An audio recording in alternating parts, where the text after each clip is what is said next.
Well, hello everyone. Welcome to Hard Truths with Claudine and Anne. We're just going to go ahead and wait for a few people to sign on and get on here before we get started. Again, it doesn't look like we're live. Are we live, everyone? Can you guys comment if anyone's out there and can see us or hear us? Because it's not showing that we're live on my computer. I forgot my charger.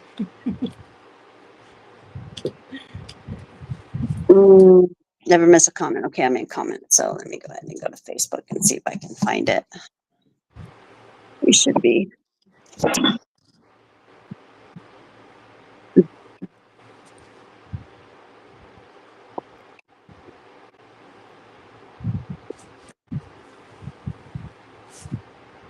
Okay, yeah, we're on. We're on. We're on. I can see us. That's good. So what are we talking about today? I don't know. What do you guys want to talk about? It's been a week. That's all I got to say. I It's feel been I feel like 25's come in with like a bang. for real. Look at all that's happened since the last time we were on last Monday. Yeah, so much. I feel like it's just the beginning, but it's coming with a bang for sure. it's it's telling us that something's coming. that I'm so sure about. Like they're announcing. They're Isn't making there it. always something coming at us, though? What's that? Isn't there always something coming at us? Yeah, but I think like we went for a period of time, like at least for me, from when I was a child to about 20, pretty much 2020, where it was kind of like it was always the same. Just we'd have maybe like a big shooting in America or a big shooting somewhere or um, Obama got Osama bin Laden in the cave and they come out. The That boring one, stuff, no. The stuff that led us to today. yeah. I think all that happened with Obama is he caught him because Osama bin Laden came out as Obama. It's the same person. So he knew he caught him because he's like, I'm here. No, I'm just Uh, kidding. That's just something I like to joke about. But no, that was a funny one. That I thought was funny. Just all the hoopla about Osama bin Laden. We had such big wars and stuff, and went into the Middle East and committed all kinds of like war crimes and whatnot, all because of this man. And then Obama comes into presidency, and it's like, I killed him. I got him. Here's the evidence. So we can all rest in peace now that Osama bin Laden is dead. I But know yeah, they made all kinds of cool memorabilia on that too. I remember they made a lot of money off of that. yeah, it was Well, just weird because they had like video footage of like when the the special forces and stuff yes. like actually had video footage and they showed what was the capture or whatnot. But Hmm. it's just weird that none of those soldiers ever really came out and said anything, or it was everything just goes quiet. That's what I find sus. It's like such big things happen and it's just like all just disappeared. What happened to those people that did that? It's just all as if it never happened. But yet, when it's something that they want to keep in the media or like in our faces with their agenda, they just will harp on and on and on and on and on about it. But then Yeah. other big events, it'll just be just a really big event and then just gone. Like we're all fine now. Don't worry about Osama bin Laden anymore. It's all gone. Yeah, we just had Yeah. 5 years of war because of him, but now it's just all gone. So let's get on to the next thing. But I find it weird. But yeah, we had things like that maybe, once during the year or a couple things. But since 2020, we got slammed. And then I feel like it went a bit quiet. But I feel like 25 has left, like, it has left no surprises for us. Like, it's just in your face. It's kind of like, get prepared because this is just the beginning and more things will start to happen. Like I guess we start having the drones and the random UFO sightings and whatnot, but Now it's kind of like upped a little notch because I guess with the California fires, we got people talking about that these are DEW, direct energy weapons, or something. And, that's the conspiracy theory. And then you got people who say that it's just Mother Nature and the winds picked up and it was just, unfortunate for the people there and whatnot. But I guess when you have conspiracy thrown in amongst something as devastating as that, it will it will make people question, it will make people think differently. Like, to think that you have some kind of weird weapon stuff up in your skies that you're unaware of and it's coming and shooting you down, like, that's a very strange thought, I guess, for some people, to think that your own, I guess, government or such is firing fire at you. So, but yeah. Yeah.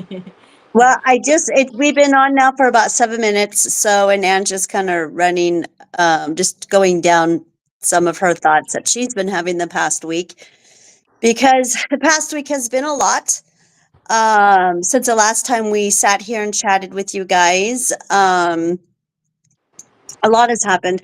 And I just want you guys to know that I'm Claudine and I'm with Elevated by Claudine. And I am here at my healing facility in my storefront, doing this live. And I know that a lot of my clients are my friends here on this page. So thank you for watching if you're watching. And Anne is from Australia and she's an energy reader.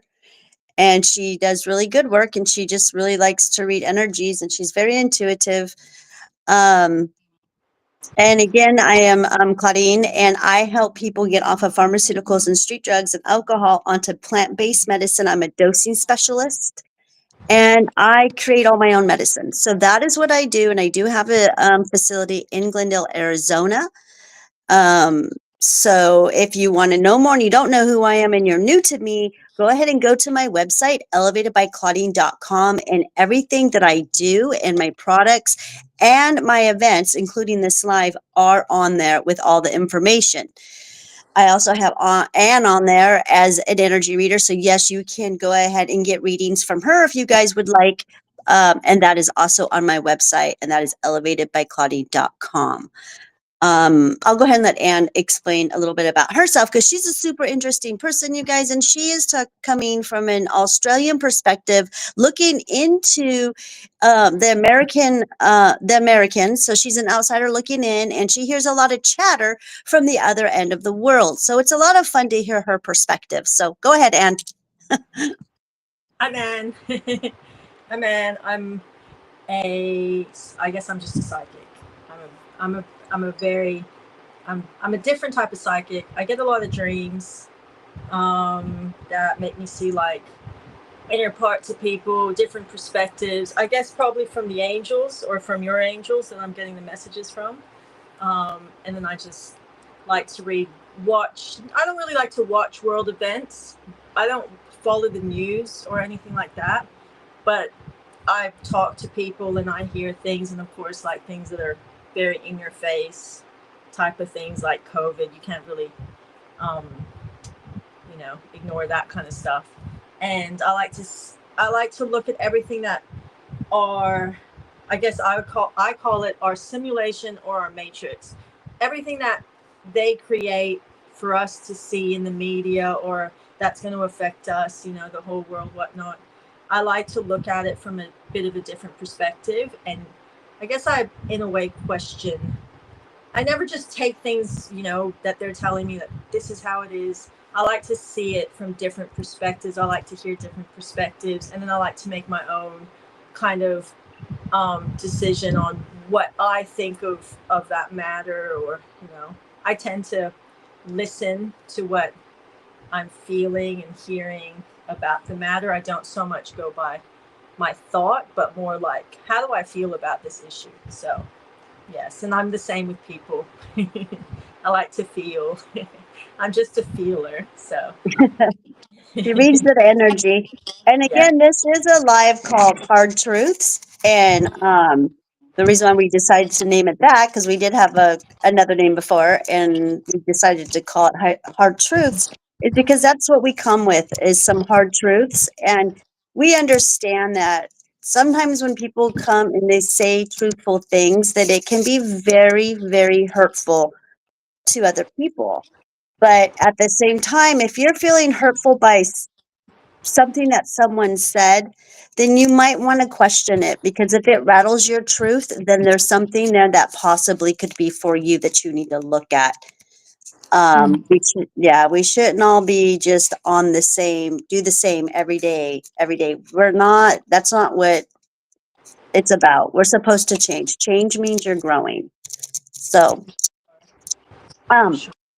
yeah, so what could we talk about? There's a billion things we could talk about right now. I feel like the collective is they're very confused. I'm seeing it, I'm feeling it more on any level than I really have in the past. And then to top it off, just a FYI, I want to throw this in there, you guys. Tonight is a full moon. Hey, we had full. Is it tonight or was it last night? Well, for you, it's probably last night, but tonight's We for had us. we had a big, huge moon. I had it. I went and sat down on my balcony at like 7:30, and it was just like right in front of me, and it's never been there before. It was in a position where it was. I've never seen it. This big full moon, and I took a picture and I sent it to an indigenous uncle, and he's like, "Oh yeah, well it always comes from." But then he watched his rise, and he's more up in the mountains, and he's like, "Oh, and it definitely what came from a different direction. This is not normal." I'm like, "Yes."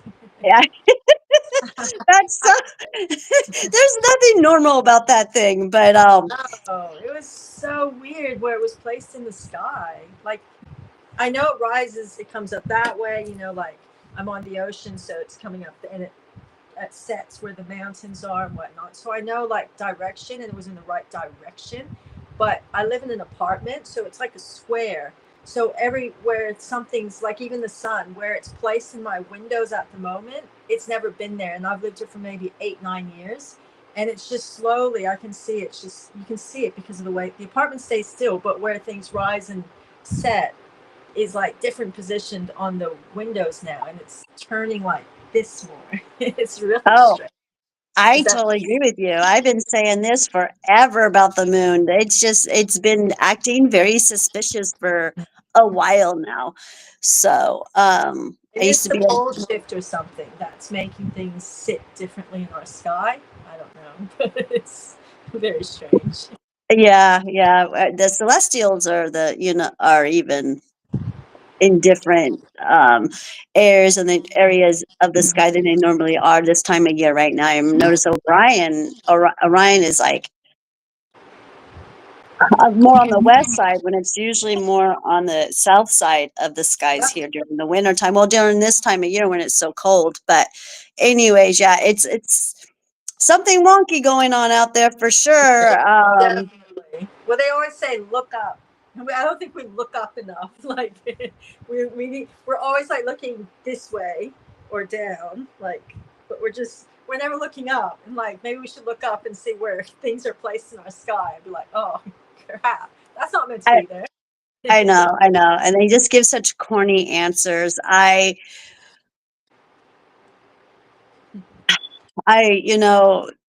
with this horrible disaster that we had in California, which that is my hometown. That's where I'm from. I am from those areas that are burning down. Well, I am not from the Palisades or Malibu, but I did grow up in Orange County and the other beaches right by there, like Long Beach and Huntington Beach and Newport Beach and Balboa. Those are my stomping grounds Yeah. as I was growing up. But watching PCH, that Yeah. side of it to just go up the way it is. And then I called it every step of the way. I said, oh, Hollywood's next. And boom, there went Hollywood.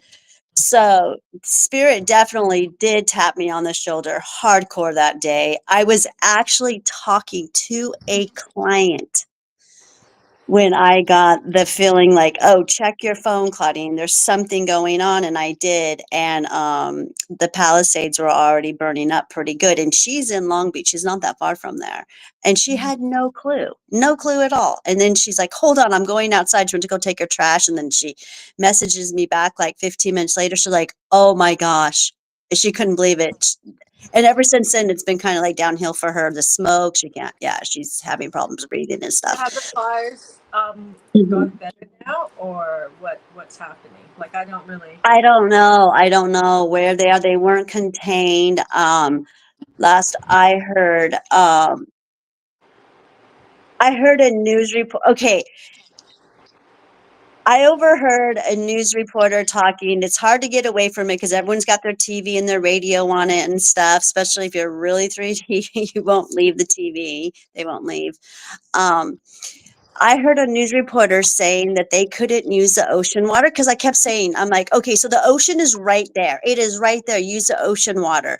Yes. Okay. Yeah. So they set you up. Come on now. That is what they do. They can, they make disasters and catastrophes for a reason. But this one, so what if they shut off the water? You're right there. You have access to it. And the news reporter says, well, we can't do that because that's not safe. That's dangerous because that water can hurt the ground, the, Mm, the soil. mm, And I was like, what? yeah, No, that I don't know. sounds crazy. There's something very strange about it. For me personally, the way I look at it is, um, I feel like a place like LA just shouldn't have to go through something as devastating as that. Like, they should have, okay, they know that it's a place that always catches on. Like, you always have fires in Hollywood, in that those hills and stuff. Like, that's normal. Malibu, you're always having fires, mainly usually in summer. But you would think that a place that is high risk for fire would have some kind of system in place for emergencies like this, so it doesn't get to this, to this level. Like, it is America, and it is a rich town. That's what I find very They suspicious. do. They probably pay. Well, I don't know. The rich don't pay the same tax as the poor, so the poor got to Yeah, pay 30 some I, percent of their I of their saw tax.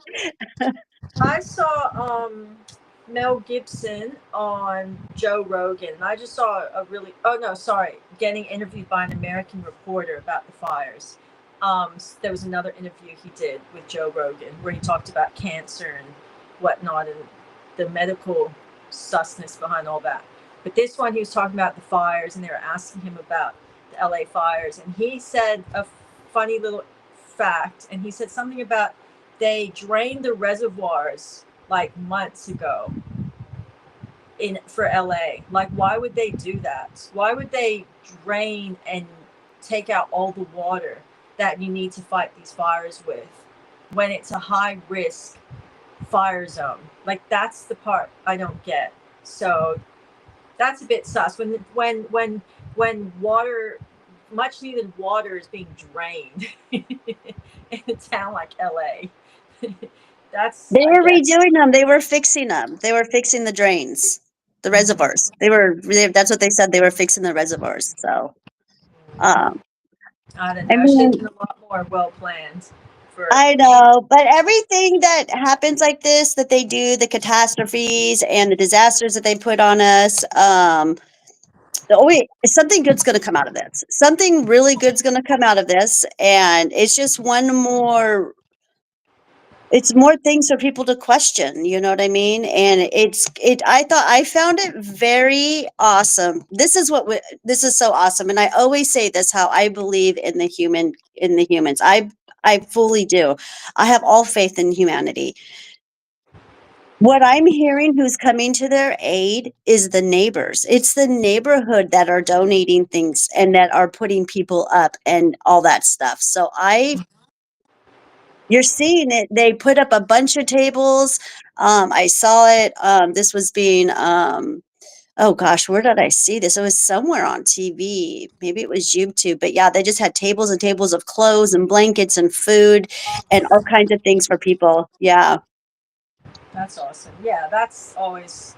the good, you see humanity, and I think a positives come out of it because it's kind of it's fulfilled prophecy, like Hollywood burning.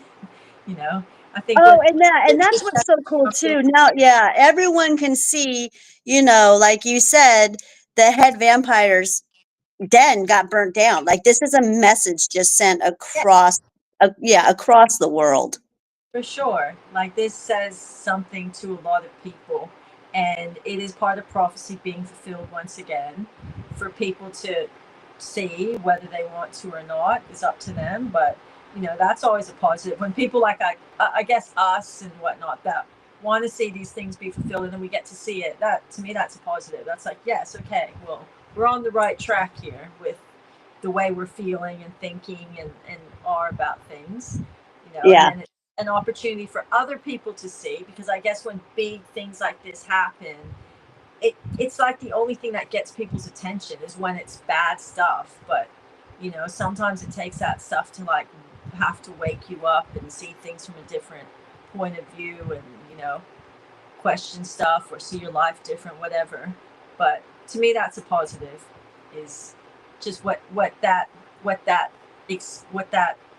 experience, what happened, how it affects everyone, how it is prophecy being fulfilled, how it is you know something more for people to wake up to, whatnot, etc.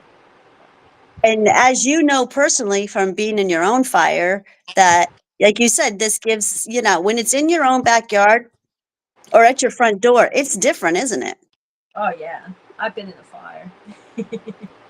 I Yeah, have been you. in a fire. I have experienced it. The only thing, okay, I'm going to say this. This is a bit, I don't want to offend, not, I don't think too many people watch this, so I'm not going to offend anyone, 'cause probably the people who I offend would be watching it. But I did question some of the videos being shown, and it's just based off of what I experienced. So when I was in a fire, it's very similar to that. Like it started in one town, and in Tasmania, it's really high winds, like 40 knot plus winds, and the fire picked up, and it fireballed, and it just went, and there's big tall trees in Tasmania. And this fire just ripped through, and there was one little town that we used to always drive to and get food from, and the people in that neighborhood, they actually had to run out of they had like minutes to run out of their houses and jump into the nearest lake, and it's freezing cold,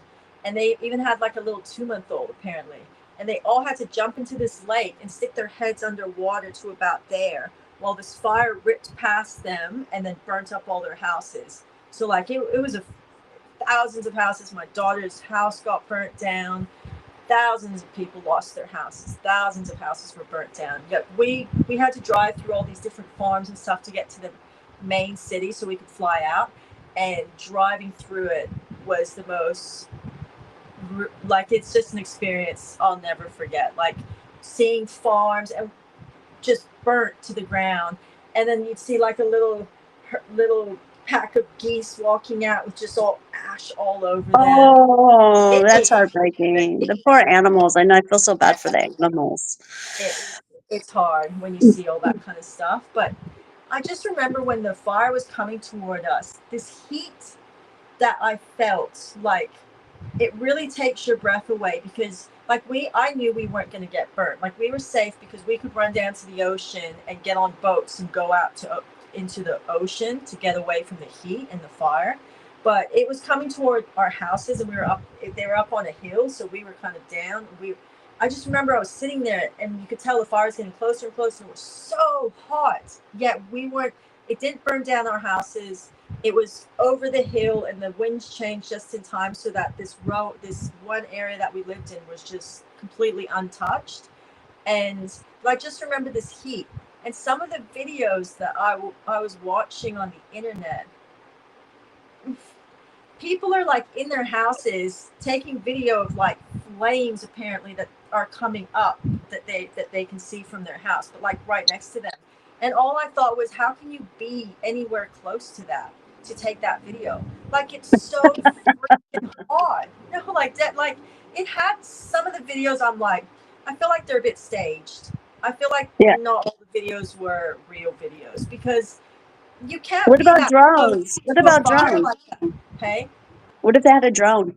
no, this one video in particular that I saw, they were like in a house and they had like glass, what they were videoing at that they were Oh, saying, and it was like uh, glass doors, but outside these like it was glass doors all around this in this house, and they're inside saying, "Oh, it's so oh look at the fire," and they're saying they're videoing the live fires, and you could just see these flames, you know, because it's glass doors, so you could see outside, and it's just big, huge flames just coming, and I just thought how do they have electricity? Because we had no electricity, like none for the foreseeable future. It was all gone burnt because it just ripped through the towns that had all the and just took out all the electricity everywhere.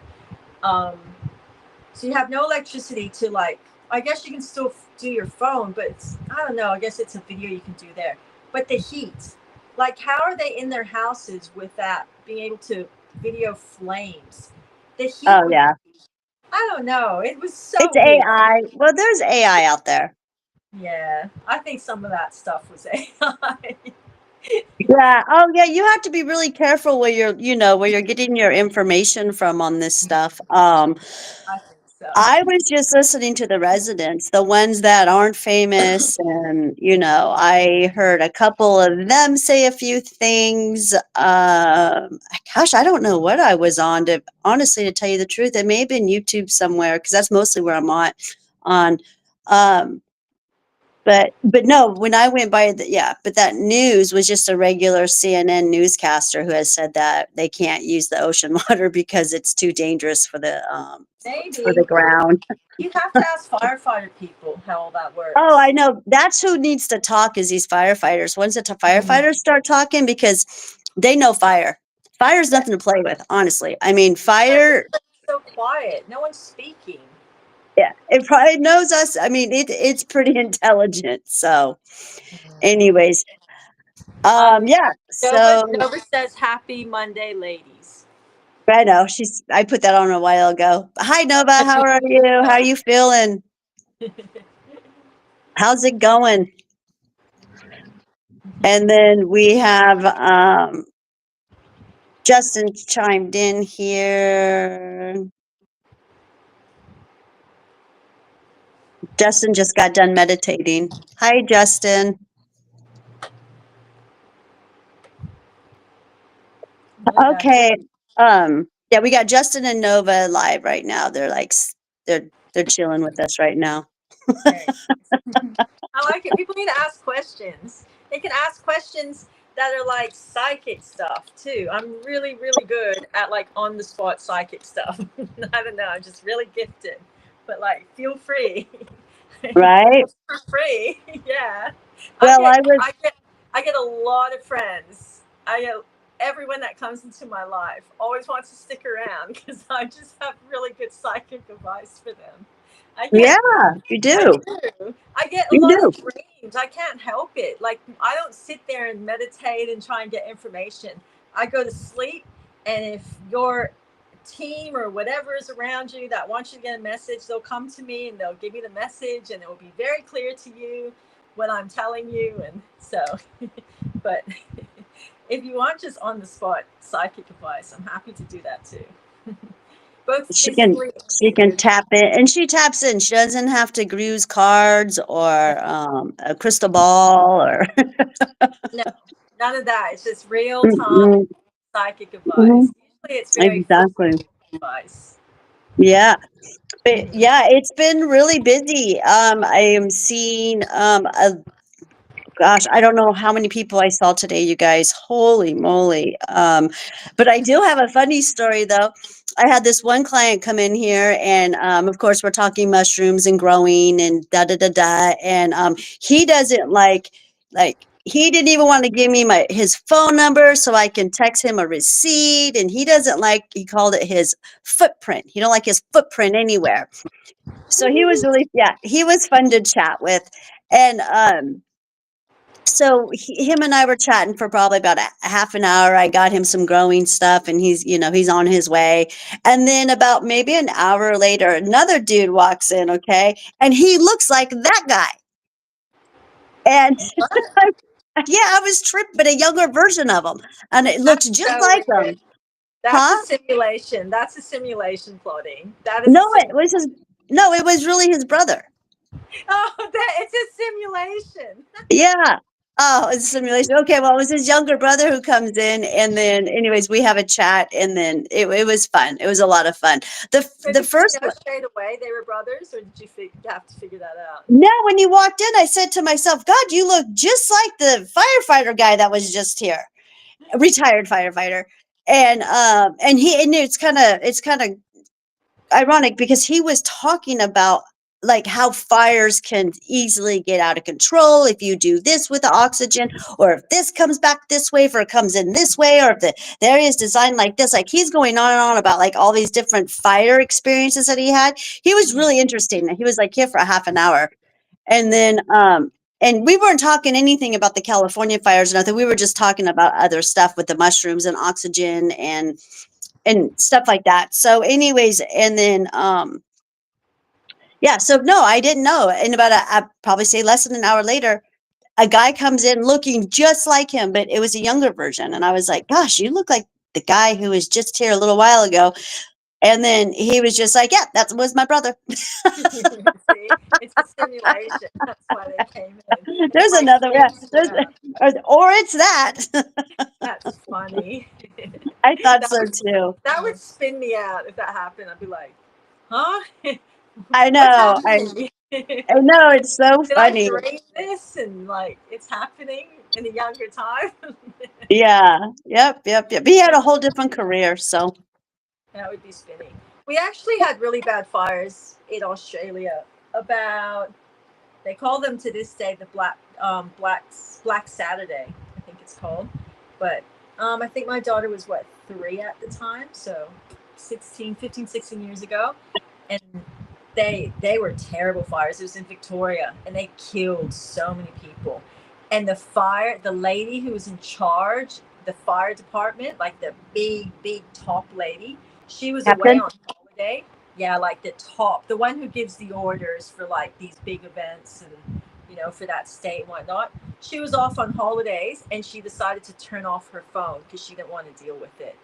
And it was a disaster because the fires were like going a certain way, and they turned around or something, and within like half an hour they had like fireball through this coming through this town, and the town didn't have enough time like to get out, but they all panicked and they got in their cars, and it just like a bit like hundreds of cars, and this fire just ripped through and burnt alive all these people, like in their homes, in their cars. Like when the fire was gone and they went through the town, and they showed footage, it was just hundreds of cars lined up, and the fire had been through all of them, and it was bad.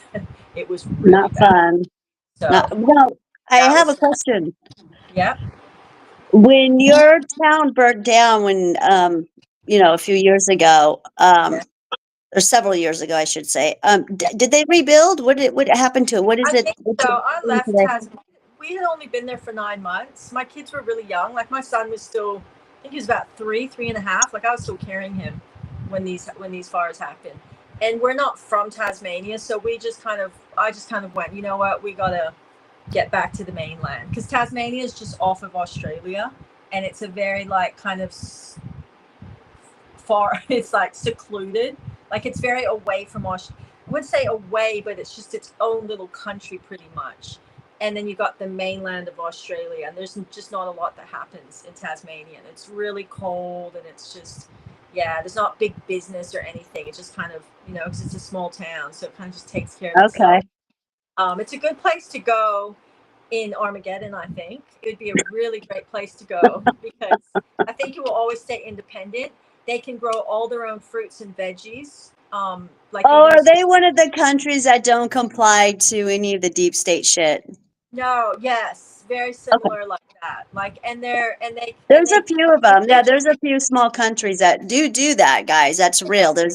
I don't know the names of all of them or anything, but I could get them though. I mean, I could I know tap you into did. that and find out. New But there's a few countries that do not yeah, comply with the with deep state or any of those shenanigans. Yeah, like I know New Zealand is another country that's really good for that stuff. Like all their fruits and veggies are really, really good, even in the big supermarkets there, because it's their own vegetation, and they Mm. don't. The government will always pass laws to where all that kind of like, commercial food and whatnot growing cannot come into their country. You know Tasmania, why? why? Because the people won't allow it. Yeah. These people, the people of these countries will shut their country down in 2.2 seconds. They will go and they will sit out in the streets and they will, no, they don't loot, but they protest, but they protest like in a peaceful way. And that's why these countries get what they want. They say New Hmm. Zealand is a much more spiritual country than Australia, but New Hmm. Zealand still has much more culture. Like they still have the people who are from their country. Like Australia, Yeah. we have the Aborigines, but they don't really have a voice. Whereas and then it's just all white. Whereas New Zealand still, their government will have Maori, and they're all like the indigenous to that country. So I guess when you're indigenous, you take care of it better. I guess. Like look at America. They don't take care of the country. It's not their lands. That's the indigenous people's land, and you don't Yeah. have that. Like I know for me as a Thai person, my core is definitely Thai. Like I'm very indigenous Thai, and if there was to be a war, that's the country I would stand and say that's my. I would stand for Australia and go, this is my country that I'm going to defend. I'm a visitor here, whereas Thailand, that's my country. That is Yeah. where I That's get your home. That's, protective. yeah, I get it. Yeah, I get so it. New Zealand still has that. Yeah, Tasmania is part of Australia, but it's very like does their own thing. They have their own government too, in a lot of ways and whatnot, and they have their own vegetation. So, yeah, it's one of those. I think it would be good eventually to live there. But the town, I think, everything comes back. It was a lot of like farm. There wasn't any big buildings. Like there's nothing commercial. It was just farms and schools and lots of people's houses and stuff like that. But I do believe they all rebuilt. Um, what was Okay. burnt. I was just curious because the rebuild is always, a good question. And you're welcome, Nova. I'm so glad that we were able to connect this week and get you going. I hope you did get that package on Saturday because that's what we paid for. Because if not, we do have a refund. You have a refund coming, okay? If you didn't get that on Saturday. So, yeah, we got Nova going. She's on her way to being better. So I am super excited, and she's okay with sharing her story, which I think is really cool that she's a listener. And then she also wants to share her story, and she's starting a journey with us, a whole new journey, because this is a whole new live thing for us. Because I'm not one to go live too much. I just don't like to do videos too much. I don't know. It's just a shortcoming of mine, but I'm learning to overcome it, and I don't even really should call it my shortcoming anymore because I've done quite a few now and I'm getting used to it. But yeah, we got her uh, going on the mushrooms and the CBD and THC and what else do we have? Oh, and I believe some holy basil. So What's holy basil for all the people who are not familiar with? oh, holy basil, but it's a holy basil. It's a particular type of basil that literally cures panic attacks. So if it works on the fight and flight, if it works on the adrenalines, if it works on the lymphatic system and all of that, then if you have any kind of anxiousness going on, it's going to work on that too. So, um, That sounds very good.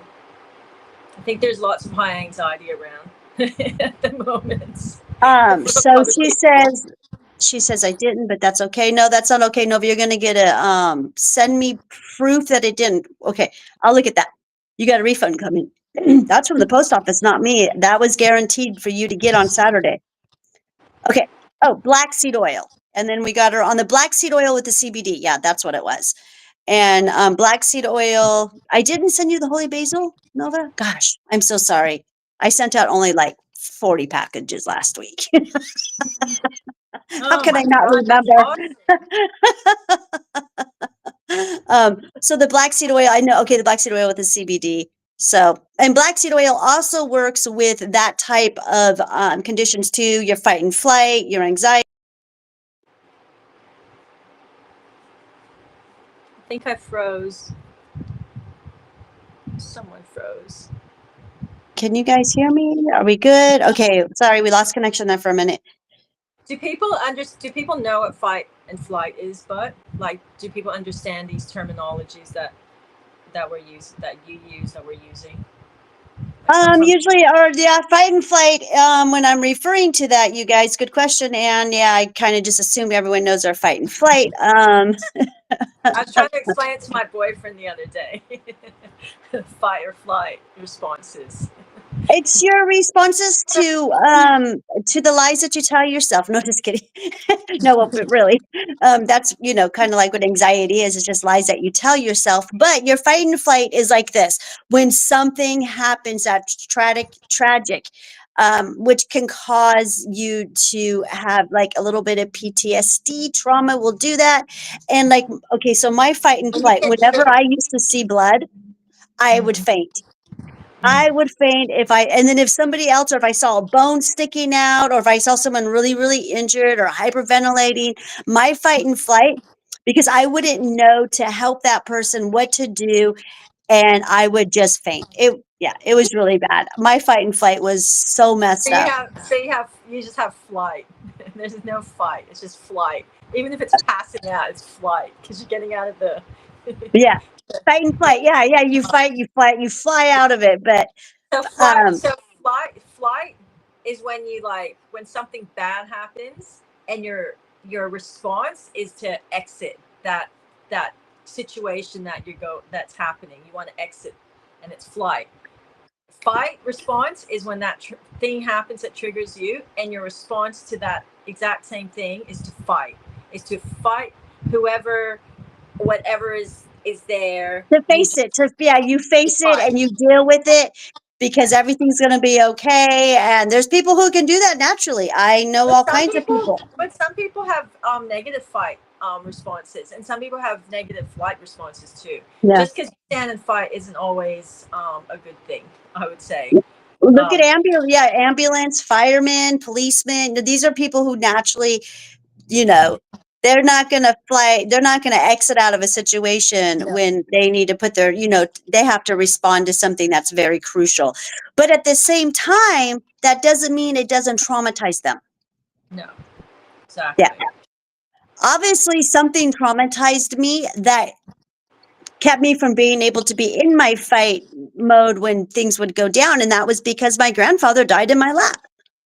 So Bit triggering. when he died in my lap, and my cousin and I tried to give him mouth to mouth, and I was 13 years old when this happened, and my cousin was 15, and that right there was trauma, and it turned into PTSD. But once I faced that trauma, and I healed it, and I went through that shadow work and realized that's what it was, and I relived it, and I, did the healing that I needed to do.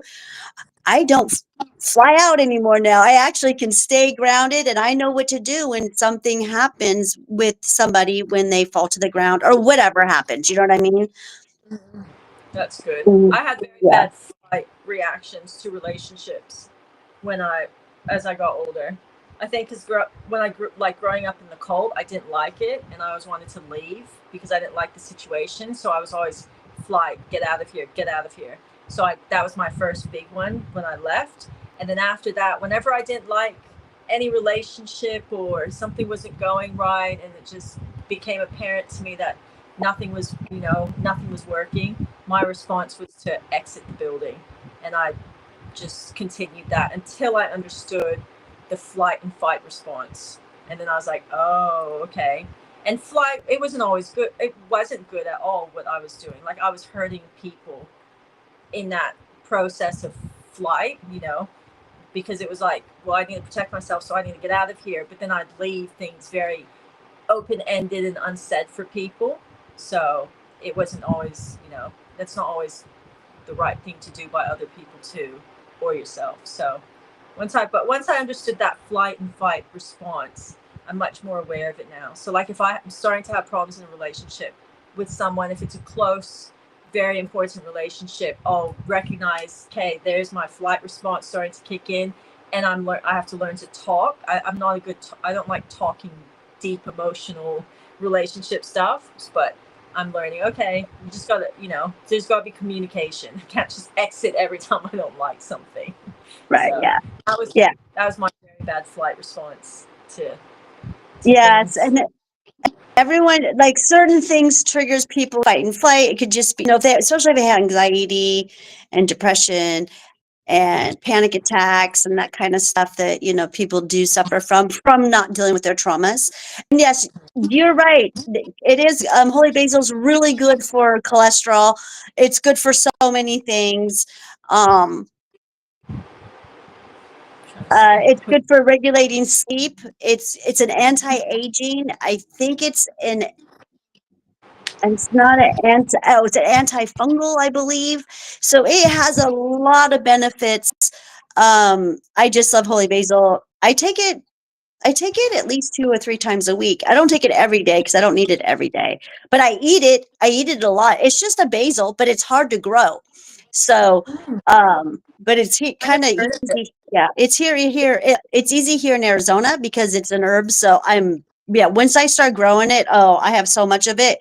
And then I just capsule all that stuff and then I'll grow some more. But I've have plenty for probably, yeah, I have a lot, probably enough for at least another 8 months. And it's only $20 for me too. You can get a package of 30 for $20. That's pretty good, I think. Um, I've never seen it. I don't know. Maybe we do have it here. I've never looked. yeah. I never Oh, you tried have it. basil. We probably do. I You just like normal. you have it. It grows crazy in Thailand. Oh, if it's just basil, Thailand has like a much more potent basil than what we get here. Maybe it's just that. I love that stuff. We just Hmm. eat it fresh with everything. Like we have It this noodle is. dish.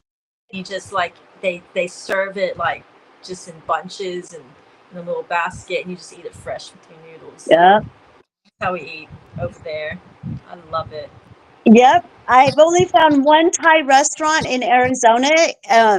I really don't like going to restaurants too much, but I back in the day I did, and I'd always try the Thai restaurant, and I finally scored one right. It's like pretty much right in the next shopping center from where I'm at, and they literally use holy basil for their basil. That's their basil in all their food. Yeah, So yeah, that one. I did I know what super you cool. Yeah, mean. it's hard to find that kind of stuff here, Yeah, but it is. It is. Same here. Same here. You oh don't get it as shoot. Okay, I'm trying to read the comments, you guys. Oh, Tulsi. Yep, it's also Tulsi. Do you know it by Tulsi? Anne? no. I don't think so. They call it this too. That's another name Tulsi. for it. Hmm. I forgot about that. Thank you, Nova. I totally forgot that's another name. I used to call it all the time that, and everyone would be like, "What's that?" When I say holy basil, I got a better response. Yeah, see, I'll look it up. I'll look it up later. See if it's the same as what I grew up with in Thailand. The kind of basil we eat there. Because there's two kinds. I just know the name in Thai. Yeah, but and then they say they use, and then black seed's another one I like to use, especially when they are winging themselves off of these type of pharmaceuticals like she is. She is doing something very, very brave. And prior to being on 14 pharmaceuticals, she was also on 4 or no, Oh, antidepressants. Antidepressants, I believe it was. I would say antipsychotics, but no, antidepressants, I believe it is. And correct me, Nova, if I'm wrong. Like I said, I counseled a lot of people last week, and I do have yours in the back, but not on me. Um, so for sure, right now, she's getting ready to get off of 14 medications, and she also has a pacemaker. She's very young. whoa. Yeah. Why? Hmm. She's had Never. problems with her heart, yeah, but we do believe that she can regrow these cells that she needs and these other stems and stuff they put inside of her. So Mhm. yeah, she's going Does to she be a real fun one, huh? does she have to take medication for her heart issues?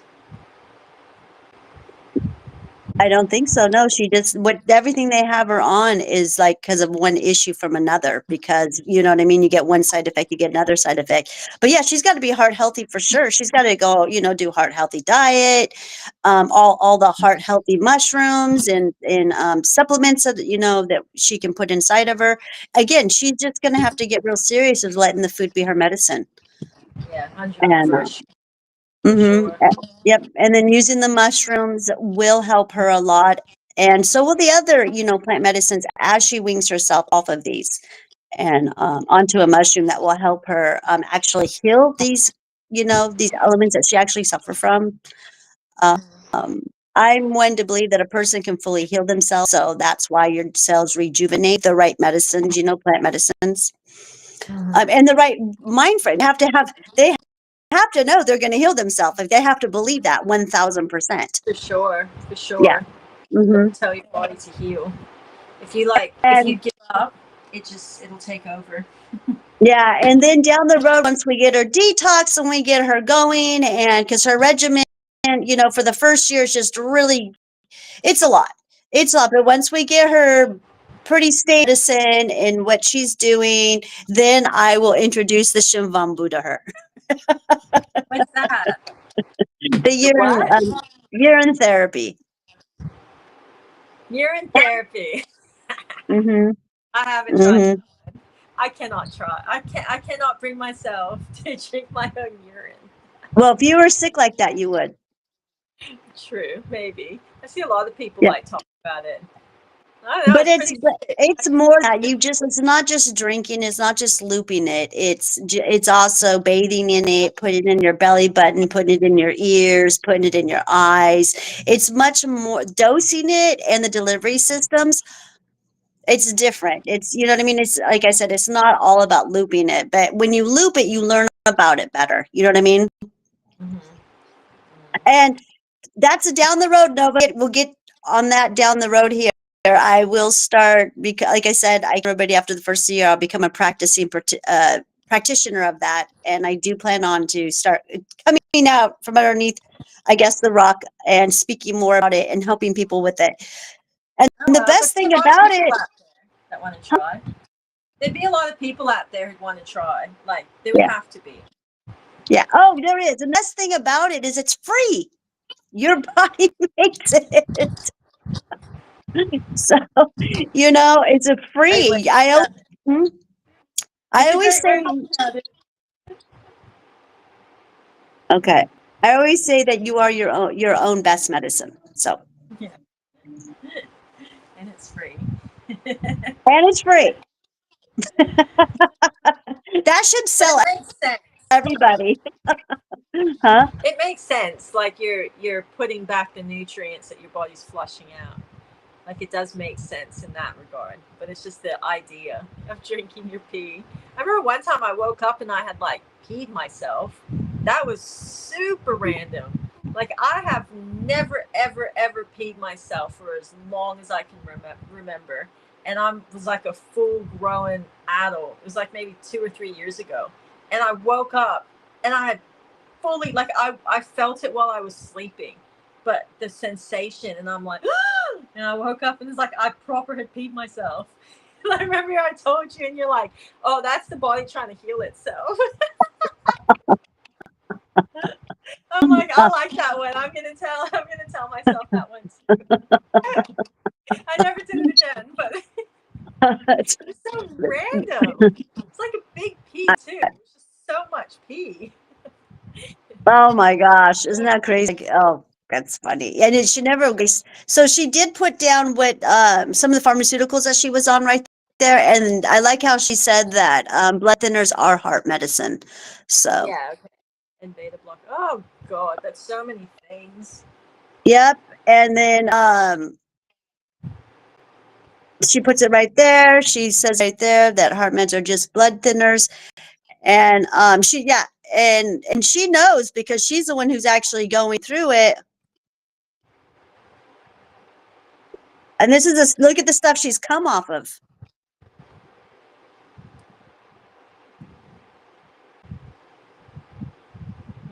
goodness.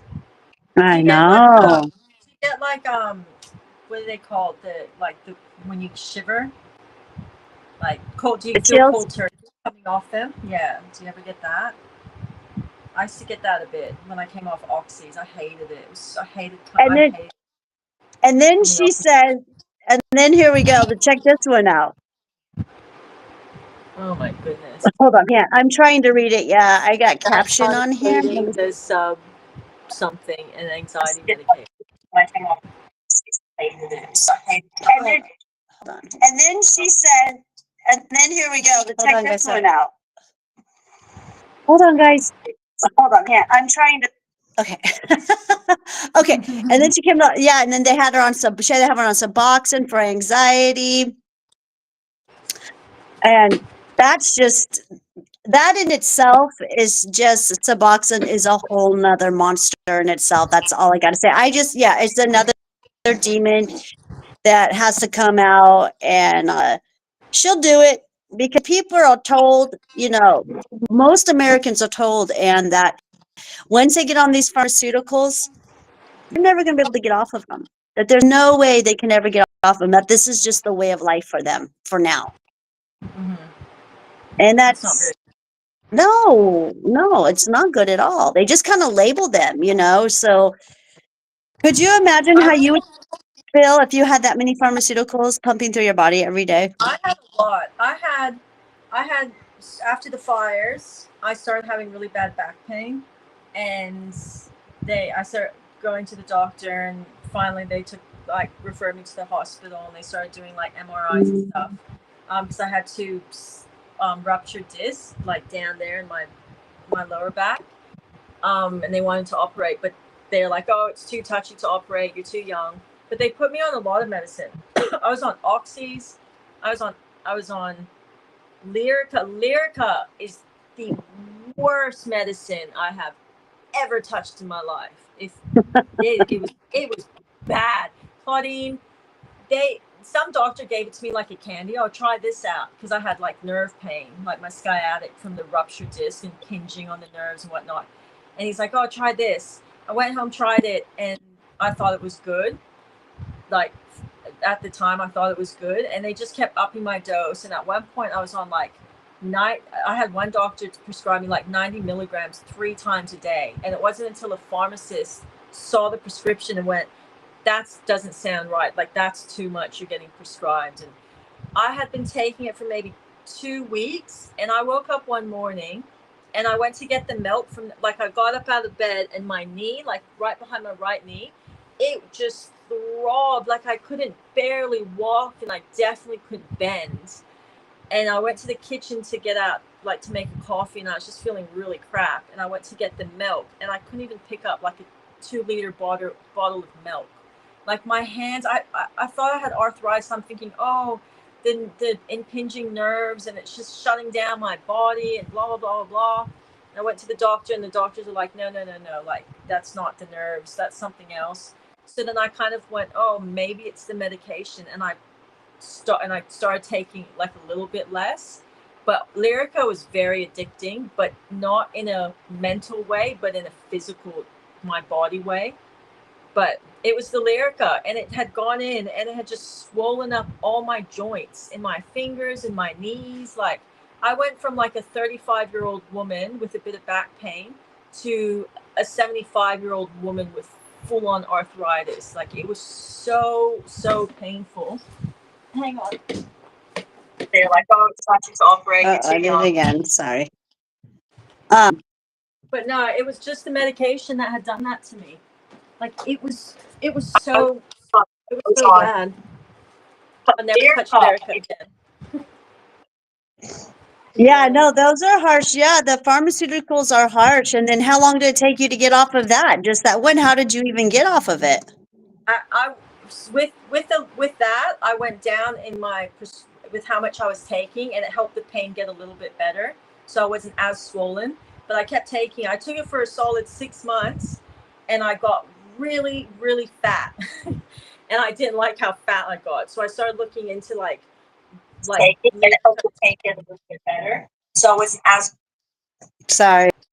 It keeps going over there. So yeah, no, pharmaceuticals will put weight on you. Oh Oh, my gosh, I had a client come in today with her husband. Her husband's been trying her, getting her in here, and finally, when he told her, she's a middle-aged woman too, and she probably can relate with you, and so she came in here, and we touched on that, and she was a woman who has never been on pharmaceuticals in her life, and she got cancer.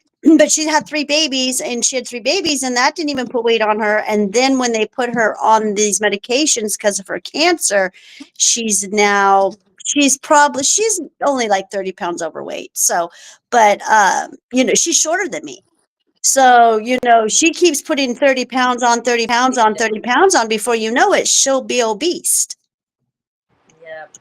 It's not good. It isn't. It just what medication does to your liver, like you can't deny. Like your liver takes in everything. So all that medication that you have to take every day, your liver's having to process it. And once your liver gets inundated with this stuff, it slows down and your metabolism is just going to get all funked up. It's not good. Like, plus, when you're putting it in your stomach and stuff, like all that is just going to sit around your belly.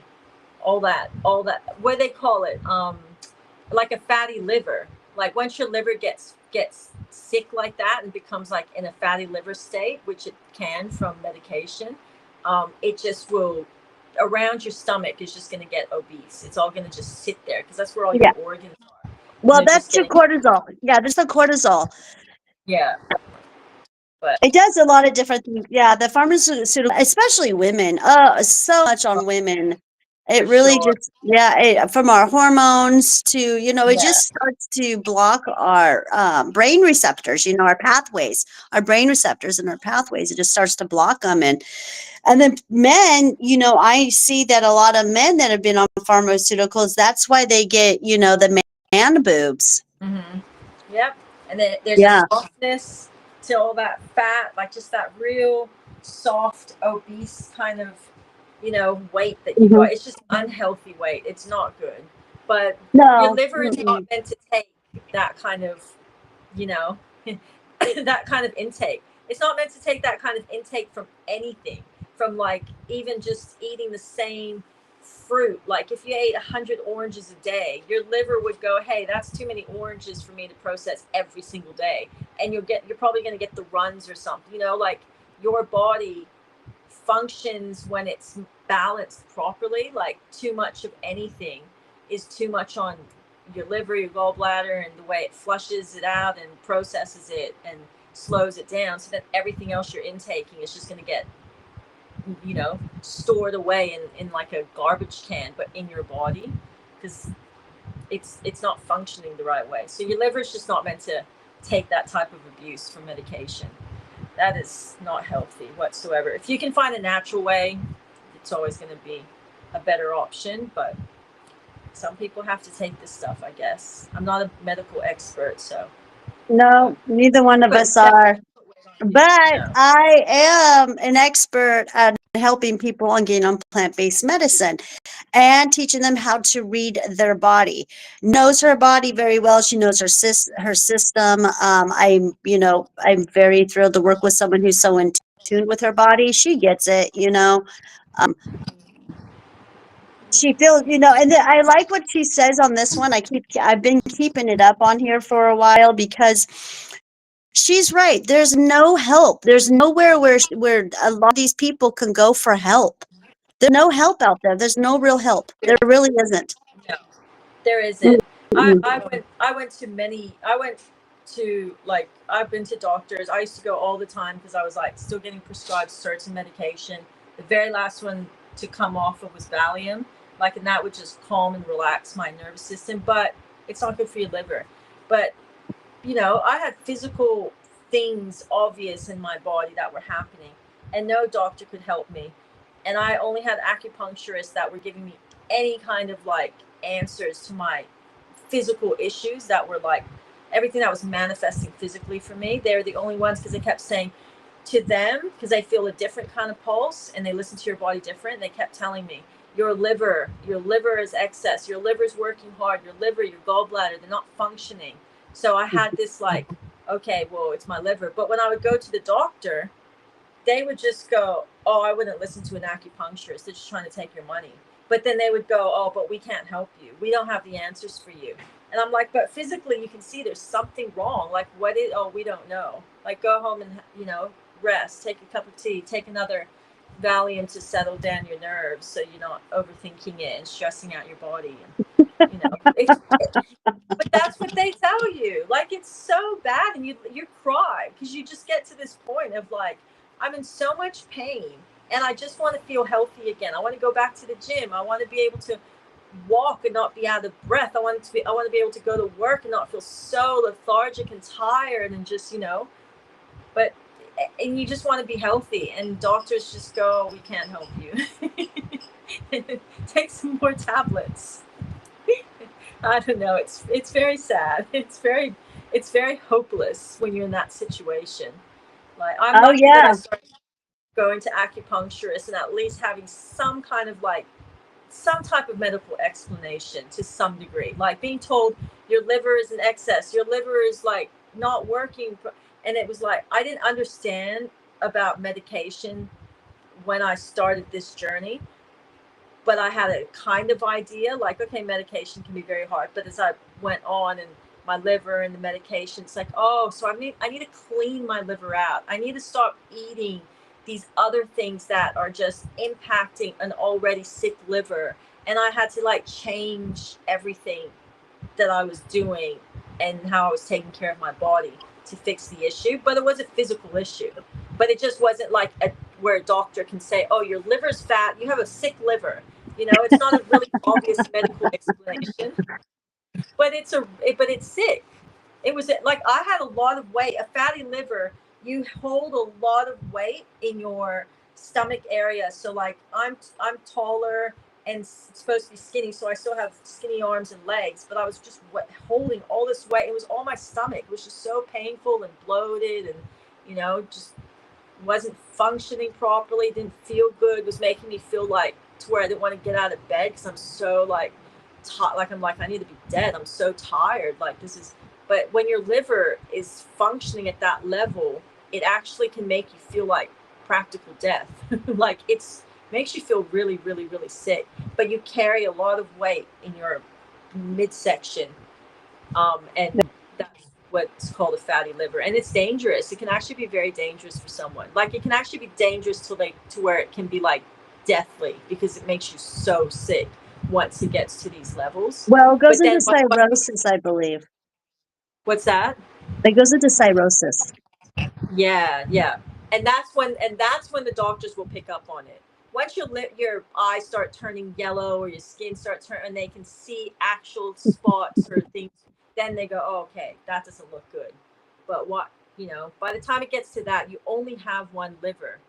You can't you can't replace it. You can't do you can't transplant a new liver. Like once your liver's gone and sick to that extent, it's pretty bad. So you don't want it to get to that degree, you know. At least Exactly. I yeah. You want to And clean that.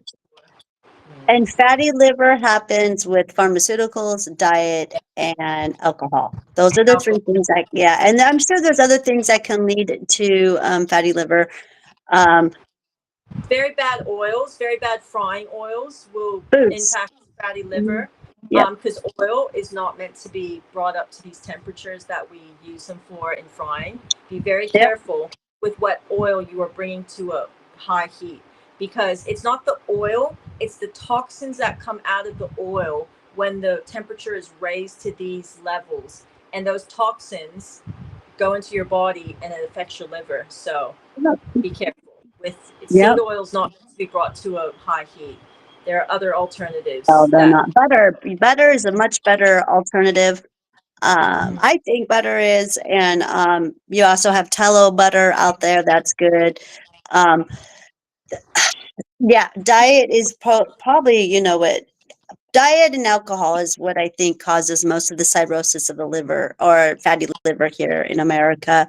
I also had fatty liver. Mine was caused by probably my drinking days and for my diet. So getting rid of that was a journey, but I did. I got rid of it and I got it healed, and I don't have those habits that I used to have with eating French fries.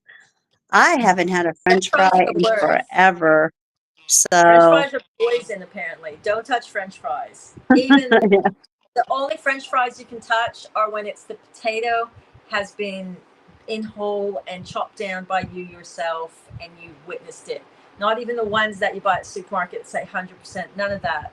Potato, like, yeah, potato fries are some of the worst things you can eat, apparently. I know. It Yeah. has something in it that like does not break down in your body whatsoever. Your body And doesn't it's recognize it. Yeah. They don't yeah, recognize it. But to take a good old potato, and they're super easy to grow here in Arizona, but to get a potato and cut it up and put it put some sea salt on it and pepper and just throw it in the oven and bake it is such a healthier way, and it comes out just as crunchy and but it takes time. That's preparation and time, and we just don't have time for that. we do. I know we Well, do. you I can know. also, I agree with but you. you can also like, there's a really good way to make like good French fries, like still deep fried. But I found a good oil. So there's a oil called rice bran oil. So it's made from rice, so it's not a seed, and it can be brought to a high temperature. It's much better option for your liver or whatnot. And if you still want to eat fried foods, it's a good oil to use for you know fried foods. But I get a potato and I cut it up like into the French fry bits and I boil it and then I take them out and I put them in the fridge. And the longer you keep them in the fridge, the crispier they're going to be.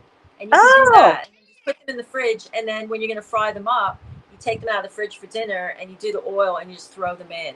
And yeah, the longer they're in the fridge because it holds the starch together. So you okay. could do that in the morning and then put them in the fridge, come home from work and throw them in. Like if you really want to eat French fries, Yeah. you know, time wise. There's ways Yeah. about it when you really want to. Yeah. I've just gone without. I'm fine. I don't eat hamburgers anyways or anything. So, I mean, I'll just go ahead and I don't know. I just don't eat them anymore because I had fatty liver and it was not fun. Yeah, I And try to cut the oils. They're my vice. They're definitely my downfall in life. are Is they? oil fried foods. Yes. Oh, I, no, I I got off that. I got off that kick a while ago with the fried food. If I do fry something, it's I usually use ghee. So, butter. Yeah. I always use this rice bran oil. I just find it to be like a good oil. Like I still like to use oil. It's a very Thai Asian thing, I think, where we deep fry lots of stuff, really oil, lots of oil in our foods. Makes it tastier. Nova says something here. She says it's very mentally straining to be sick. I totally sympathize with you with that one. I fully understand the strain it takes on your mental health. It is not. It is not good. It's not a fun place to be. But I will say this: you have to find a way to not give that energy to being sick. Like I see a lot of sick people who they get very sick and they become their sickness. Like they wear it as a part of them. Where it's like you go to see them and they're just they look, oh,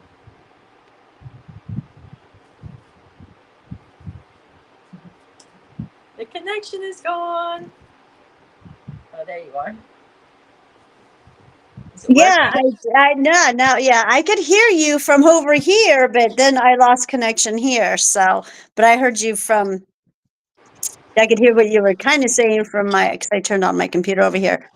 Okay. Um, I was just saying, like, a lot of people when they feel that way, sometimes they can wear the sickness, like they become the sickness too, where it's like they talk about it a lot. When they have a conversation with someone, it's like, oh, and it's once again about all their sickness, the things they're trying to like heal in themselves and stuff, or and even like getting up every day and looking sick and whatnot. For me, I got very, very, very sick. Like I dead set thought I was meant to die because I just felt like I can't keep going on. Like this pain, this kind of way I'm feeling, like it's too much. It's overwhelming. But I found for me what worked was getting up every day and making an effort to make myself look good, like presentable, even though I felt crap. And all those little steps, getting up, having breakfast, starting my day with the most positive way possible. I don't like to talk about my sickness a lot. Like I try to refrain from just always, oh, this is how I feel to everybody. Um, Getting dressed in the morning, putting something pretty on, doing my makeup to where I feel, at least when I look in the mirror, I'm happy and it's like, oh yeah, I don't look like I'm gonna scare people away. I just found doing things like that helped me with the mental side of it, and the toll it takes on you in that regard is, Yeah. I know it's mentally straining, but trying to find a higher vibration that maybe you don't feel, but you can create for yourself, and you can kind of come up to it as the day goes on. And I find it's like it tells your body that you're not sick. Like when you remind yourself, oh, I'm so sick, oh, I'm so sick, your body listens to you and it goes, yeah, I know, I'm really sick, I know. But it does. Whereas It's if you go, true. No, it's it really does. true. It's Mhm. facts. Whatever you tell your body is what's going to happen, because your body can only hear you. Your cells can only hear you. They Yep. can't hear anybody else. So if you're thinking that you're sick, which a lot of people are, they are Mhm. sick. They don't feel good. They're human, and their physical has been beaten down, and they suffer from so much. And it's Mhm. a real. It's a real to them, and that they're really sick. But you're I right. know. If they wake up and try to show up, the best that they can, to their ability, they're going to get some improvement. And you're right. You kind of fake it till you make it, and till you get to, oh my gosh, you get to where you wake up and you're like, I am not this disease. I am Yeah. not this diabetes. I am not this heart disease. I am not this lymphatic disease. I am not this liver disease. I'm not this cancer. I'm not, that's not me. That's not who I am. It's just, Mhm. something that I have to, it's where you realize that the war inside of you is real, that there's a real war going inside of you. For sure. For sure. Mm-hmm. And you're the creator, and you're the master of what's going on inside of you a lot of the Mm-hmm. time. Like when you see people beat cancer, I don't think you see them lie around being real sick. You see them doing like real extreme things at times to beat that cancer, but they have Yeah. that, I don't care. Like Mel Gibson was saying, he had like four friends, 3 or 4 friends who were in stage 4 cancer, and they all beat it and are completely like full 100% recovery. But he was saying like, they were drinking like bleach and all kinds of crazy stuff, like to Don't cure do the. that. People No, don't don't do do that. that. But like, he had like these like strange names, like hydro. I don't know. He was throwing out some big names, but he was saying like they were doing extreme things to fight this cancer, and just clean their bodies out, and they all fought it. But they obviously like got up and did things and were like extreme about it. Maybe we should all be that extreme, but obviously they were convinced, like, I'm not going to let myself die. I'm not going to let this become who I am. So, Yeah. but you don't lie around and be sick and your body's going to heal. You have to get up and be proactive and tell yourself, I'm going to beat this. I'm Hmm. going to get to the other side. And when I get to the other side, I'm going to be so happy, because like it's a real getting to the other side. It's not just a quick fix and I'm better. Hmm. It's like, it's hard yards, but when you're better, you're better. You're better here, you're better here. But yeah, sometimes I think you have to do the thought process first, and then the body follows and catches up to that thought process. And Hmm. Well, you gotta. Well, your body's just not gonna, because you believe you're gonna heal. You're gonna heal. Then you got to give it the instructions for it to communicate. The body's got to communicate. You got to tell the body, okay, cells, y'all need to communicate. The blood cells need to communicate with the skin cells. The skin cells need to communicate with with the human cells. It's a whole system. And when you give it instructions on what to do, It helps a lot in a lot of ways because your body's not used to that. Your body is just used to doing what it has always done, and that is not know what to do. Hmm. So, yeah, the human is that powerful. Like, the celestial is that powerful. They can don't have to be their disease, and they can get rid of their disease. I do believe that. I've seen it. I've helped people, um, and it can be done. You just have to believe in yourself. You're that great. You're that almighty for sure. Hmm. For sure. So, For yep. sure. So yeah, that's Find what I do, people you to help guys. on your journey, Yep. So that's like what I Claudia. do. I help people like Nova on here. You guys can see her comment. She chimed in here and she put her business out there. And I help people get off of these pharmaceuticals and these hard ones, these real hard ones. And it's possible, but you have to be willing to want to do it. So I'm just here to help coach you. And then Ann is here to help read you guys if you guys, want, with your regular human stuff that you got going on top of your sickness. I mean, not only are they sick and they're detoxing off of these pharmaceuticals, but they still have bills to pay. They still have a family to take care of. You know what I mean? They still have the regular stuff that they need, to get through the day. And Mhm. that's hard. That's a lot. And what's so sad is, it was our system that got them addicted, you know? I think the addiction crisis in America was pretty bad. You guys have Yeah. much more lenient laws with your medication. Like over in Australia, we're pretty strict. Like, say if you want to get Xanax or any of those harder um, medications and stuff, Hmm. you have to be on like a government database. So you go see the doctor, and if the doctor says yes, he then has to call a government database and get that prescription so that he can give it to you.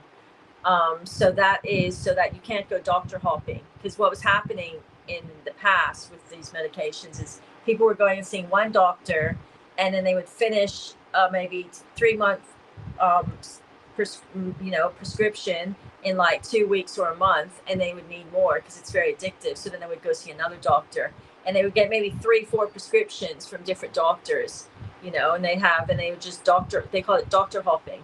So with the harder medications, it's all on a database where whatever doctor's giving it to you, they have to call the database to give it to you. Does that make sense? And then you take that prescription, and you take it to the chemist, and then of course has to be in another database in the chemist. And but I think America's much more lenient with your. No, they're not. No, they put a stop. We called it doctor shopping.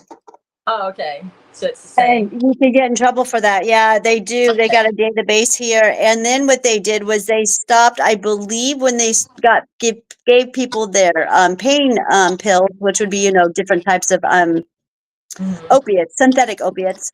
Mm-hmm. Um, they put that in the database so that no one can doctor shop. And then people had to start going to pain specialists, and then they got regulated. And there was a time where they just they stopped giving the doctors, because John Kapoor, who is the guy who created fentanyl and Suboxone, he got in trouble for overdosing Americans.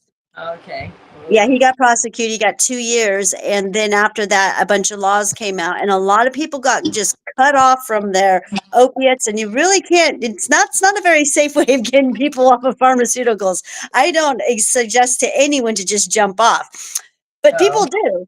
I've had I do. people, I've had I clients who've just jumped off, just off all their medication, and they come and see me 6 weeks later, and they're like, I haven't had anything in 6 weeks. And I'm like, they just jumped off. I'm like, that is intense. I know. I jumped off.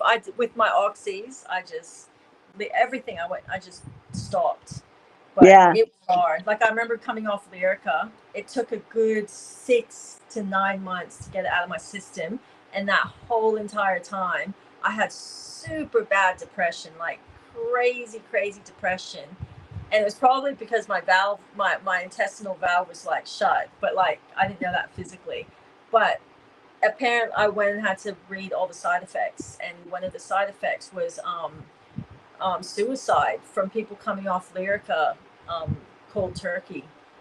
It just had a very mentally, a very emotional effect on you for some Mhm. reason. But because I understood that, it made my depression not as like intense. Because I hate it. Whenever I would get depression, I would get really depressed about having depression because I'd be like, but why do I have depression? Like I don't want to have depression. Like, will it just go away? And if I didn't have a reason for my depression, it would make my depression worse. But if I knew that, okay, this is what my depression's coming from, it will go away at some point. It'll just like, once it's out of my system, I'll be fine. So because I knew that that was a side effect, I understood it, but it was really intense. Like I would find myself just crying, like just crying and crying and crying for like no real big reason. I would just be really, really, really sad. And I'm like, why am I like this? Like I had my kids and we'd be playing. I'm like, why do I feel like this? And it's like, oh, it's because you're coming off of that. But yeah, apparently it was causing a lot of suicides in America, Lyrica. Because Lyrica is very big in America. That's where it was Mhm. coming from. But yeah, a lot of people Mhm. were like committing suicide because coming off of this particular drug. Oxy, I didn't have as many mental oxycontin. Cotton. I didn't have as Mhm. many mental issues coming off of it, but I had a lot of physical issues like full cold turkey chills, irritability, like just I didn't. That was not fun. That was hectic. I can see why when people come off heroin, like it's nothing as close, but it's a similar kind of feeling in the body, like in small doses. And I can see why it's a struggle because your body aches, like your bones feel just like they're on fire, and it's like they just want that next hit. Like your body just goes, give us a hit, give us a hit, so that I'm not like burning like this. But nah, I did it. I'm like, I hated being fat. Once I found out that my medication was giving me a fat stomach, I just went, nah, I'm coming off of everything. I don't care if I'm cold turkey, it's out of my body. I hate being fat. So that was like incentive for me to stop. But yeah, cold That's a good turkey's, incentive, yeah. And so that's I don't usually like being what a a lot, dummy. yeah, it's how a lot of people get off of it. They start getting off of that and the alcohol and everything else, and they start getting, feeling better, and they start losing, the extra weight. I always just say it's just dense energy. Mhm. It is. It's just all stuck in your small intestines and Uh-huh. in your large intestine, and it's just all caked in there. Like even to this day, so I've stopped taking it like at least 8 years now, 8 9 years. But even now, I'm still finding I'm breaking it down inside my body, like all these little blockages and stuff. That's just all crap. That's just sitting like my liver has been the hardest thing to detox from whatever the hell was in there. like, but I can feel it. I can feel it breaking down. I can feel all the blockages turning into water and like flushing out of my system. But it's definitely taken a lot of hard work. 8 9 solid years of trying to flush it out of my system, and Oh only yeah. now I'm starting to go. Okay, now it's working. Now it's leaving the body. You can feel it coming out from all your like nasal cavity and your ears, like that sit there. Like it was just caked hard in there. Like I'll never, ever, ever do anything like ever take medication like that again. Ever. Like if I was told I had cancer, I would like want to do things naturally. I wouldn't want to just make it harder for my body to process something, eh, you know, while it's But that already. only happens if you give it an environment to do that. You know what I Mhm, mean? And if mhm, you think that's going to happen to you, then that is what's going to happen to you. And then again, on top of that, creating that environment for it to latch on and grow into your body is how that all happens. But hey, not all the time, because we are in war right now. So I do believe that there are certain cancers that are thrown on us, and put out on us, because that's what they do. They're trying to eliminate us. So, mhm, and plus having us sick, they can, they make money off of that. mhm. For sure. Hmm. For sure. Mm. the whole medical um, subject and stuff is just so like it's such a big rabbit hole to go down. There's so many like it just doesn't end, does it?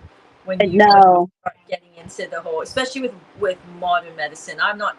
I don't put Chinese medicine or any of those type of you know medicines into it, but the modern day white man medicine is definitely a big rabbit hole when you start looking into it and the medical system and the that's way the it's real structured. witchcraft. That's the real rich witchcraft is the American medical system.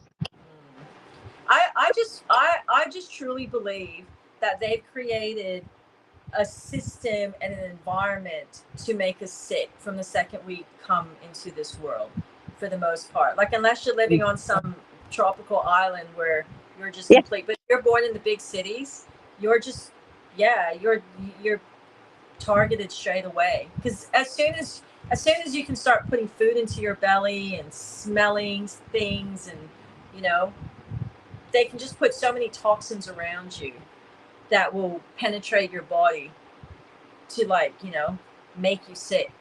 And that kind of like from the second you're born you're coming into this environment where our air isn't the cleanest, our skies aren't the cleanest, and then there's food as we get older, and then there's drinks. And I just look around at all our food and how they created all these wonderful like snacks, and it's like you watch it and it's just like that's just so deadening to your spirit eating that stuff, like, but they created it so well where it's like mhm. us humans just, oh, look at that yummy cake and look at those chips and look at that ice cream, and we just eat it because it's enjoyable and it tastes good and it satisfies you at that time, but really you're just deadening your soul by eating that Yeah, stuff. true, true. Yeah, I It's, always say you are what you eat. So if you're gonna put garbage in it and trash, then expect to have your body be garbage and trash.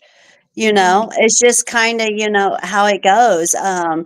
If you take care of the body and you honor the body, then you're gonna have an honorable body. You're gonna have less pain, I guess you can say, and less discomfort.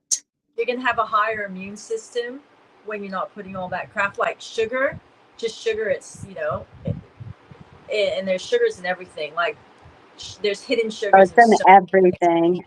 But everything in America. sugars, sugars are so bad for you. Like when you put any kind of white sugar, um, stuff in your body does not see that as food. Your body sees that as a poison entering your body. So for that space of time that it's going to your body, all of your blood cells go to attack that sugar that has just entered your body because your body's saying a toxin, a poison has entered entered the body. So your body gets all the blood cells, the good blood cells, and it goes to attack this. So you have no immune system while that's happening because that they're all attacking that particular, you know, thing that just went into your body. But can you imagine people who are just eating sugar all the time and constantly have that sugar just in their body? You would have the That worst immune that system. those are people who are on like Suboxone and methadone and another one, I believe it's Subutex, and on all these other opiates, synthetic opiates. Those make them crave sugar on a Mhm. level that is just off the notch. I've watched my son sit there and just down 2 Hostess cakes of donuts, and then has a candy bar, then has a soda. And this is when he was going through his addiction and I was detoxing him, you guys. So for anyone out there who doesn't know, I have a son who suffered from this, but he's been clean for a really long time now. But anyways, it's true. And then I have another family member who abuses stuff, and they too, and oh my gosh, boxes and boxes of cookies It's and so bad. pretzels. So Mhm, your yeah, body is just continually in a state of trying to fight the sugar. So yeah, your immune system would fight get and flight, yeah, all mhm, the time. yeah, That's just no good. Didn't and they the say bo that a lot of people who were getting COVID, it was the people that had like ate lots of sugar and like high sugar diets that were like dying off from it easier because their immune I system just completely. I think that they're saying that about Americans the most. Like yeah, they're saying, yeah, I wouldn't doubt it. they're I mean, saying like sugar they're just yeah, targeting. sugar wrecks the body. Sugar and alcohol wrecks the body like really fast because the body doesn't recognize it, doesn't know what to do with it. No, it says it's a poison going into their body. That's what Hmm. your body recognizes. So I've seen the science behind it, and that's what it does. It sends all the blood cells for that moment in time to attack the sugar because it sees the sugar as a poison entering your body. So then your body, like the blood cells, aren't doing anything else but attacking, and it's all of them that go and attack it. The white blood cell, all of them are just going to attack this toxin. That's the sugar because that's how the body registers sugar when it's going like processed sugar. It just registers as a poison.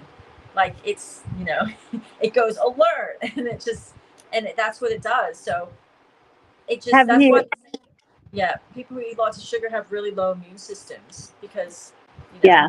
your body's doing it at the time trying So to that kill off. makes sense. Yeah. You got a low immune system. You're going to get, you're going to get everything. You're going to get anything that's out there really easy.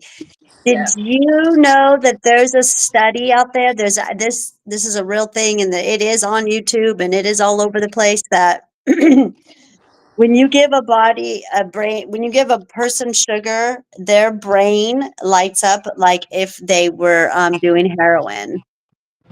I know. It's more addictive than heroin. It's so Uh-huh. addictive.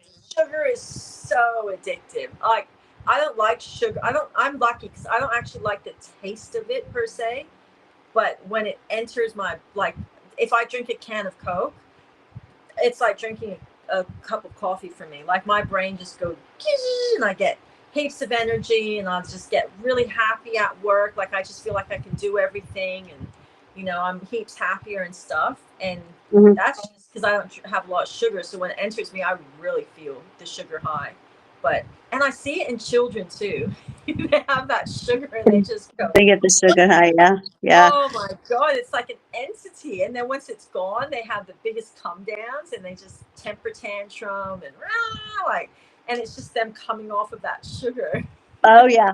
It's true. It's proven. I've seen it with children. I've seen it with my children. I've seen it with myself. I don't I've been sugar free now for a little bit over a year, and I did get sugared twice this year on accident. It wasn't have anything to. I wasn't with my permission, but it was my dumb butt who went to a restaurant and they happened to have sugar in their food, which I wasn't. I thought I was safe. I went to a Mexican restaurant, and this restaurant actually put sugar in their Mexican food, which I've Hidden never heard of sugars are in my life. everywhere. I've never heard of that in my life. Yeah, I got really sick. But, anyways, yeah, I don't do sugar. I do natural sugars, though. I love natural sugars, and that's okay because the body recognizes natural sugars. If you overindulge in natural sugars, if I eat too many strawberries, I'll be okay because my body knows what to do with that.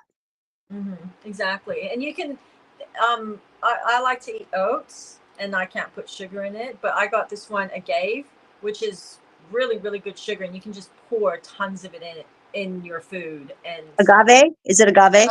agave, yeah. And you got the dark one and the Oh, light. agave is great. Yeah. So yummy. Like it's so yummy. And I love how you can just eat it and not feel guilty that you're eating. And you can just make yourself so sweet if you want.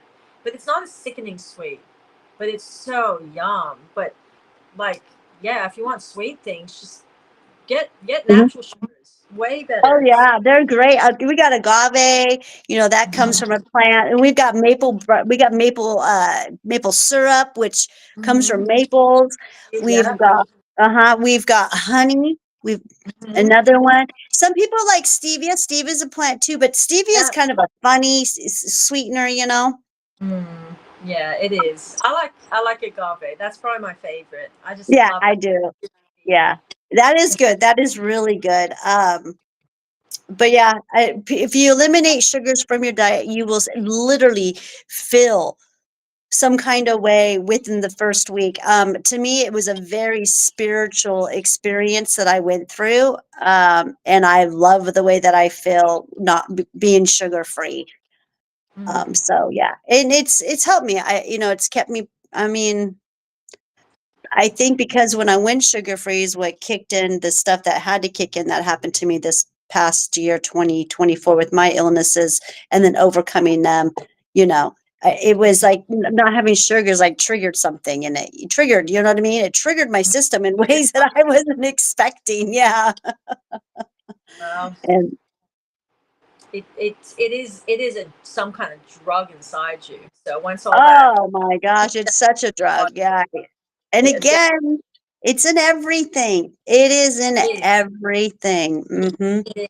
It really is. Hidden sugars. My boyfriend's always going, because he's on this health kick, so everything he like eats, he looks at the labels now. And he's like, there's so many sugars in everything. And I'm like, I know, I've been trying to tell you that. It's called hidden sugar. He's like, why is it in sauces and like everything I want to eat? There's just sugar. And I like to talk about why people crave sugar. Not only is it some of the pharmaceuticals that people are on, but also they crave sugar because it's a parasite. It's Yep, literally a parasite that's inside of you yep, that makes you want to crave the sugar. yep. And that's why you crave sugar because it's not very natural to want to crave sugar the way that we crave sugar here in No, America. no. It's a Hmm. parasite for It is. sure. I It is a see it. parasite for sure. And even in children, it's little worms in Oh, there that just makes them so addicted to that freaking yes. sugar where they Hmm. just eat it. But it definitely, I see that in people when they crave the way they crave sugar and think they can't like change what they're eating and stuff. It's like, no, you go clean out your parasite, you're going to see how much easier it is to stick to a diet or stick to that cleaner diet because you just won't crave it. They're like, oh, but I always crave these things. I'm like, well, clean out your actual like, Oh, yeah. No, you know, once you start, yeah. bloodline, and Yep. you won't crave the food. You really Hmm. won't. Like I used to crave like what do you call it, like a burger or something here and there. But Uh-huh. now, like say McDonald's, I cannot touch that stuff. I look at it and I just like I get agitated and irritated. It's like get that cardboard away from me. Like I can't talk. I can't even think of it in my stomach. Like it just sits there. But people crave that stuff, but that's just full parasite It's cravings. a Like parasite. that's not Uh-huh. human Hmm. craving. A normal It's another human should parasite. not crave that food. Yeah. Yeah. Um, yeah, these are things that I haven't had in many, many, many years, which is a very uncommon thing for American to, like me, to say, nope, I haven't eaten sugar. I've only been off the sugar, though, you guys, for a little bit over a year. I started that journey, so that's fairly new. And I haven't been to fast food in I don't know how long it's been. I really don't. I learned about the fast food industry. How I started running. Let me see what I'm. Well, hold on. Let me count you guys. So I started running in, I think it was in my late 30s. So yeah, it's been a while. And when I started running, and then that I got off fast food right away, and because I was trying to get healthy. I was trying to, yeah, I didn't want to age and be, this horrible, unhealthy person, So I started getting on my health kick in my late 30s. And then that just led me to not have fast food or fried chicken. And yeah, so it's been a long time since I've had fast food. But Fast food is yeah, just an agenda. That's just another agenda yeah. put out there to poison I people.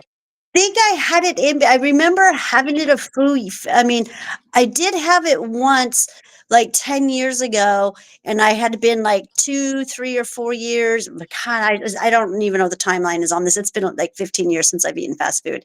But I remember after not having it for like 5 years, then I had it one time, and oh, I got so sick. I was so sick, and then I never had it again after that. So within the last 13, 14, 15 years, I think I've had it one time, and that one time I got really sick, and then that's why I knew I was doing the right thing by not eating it.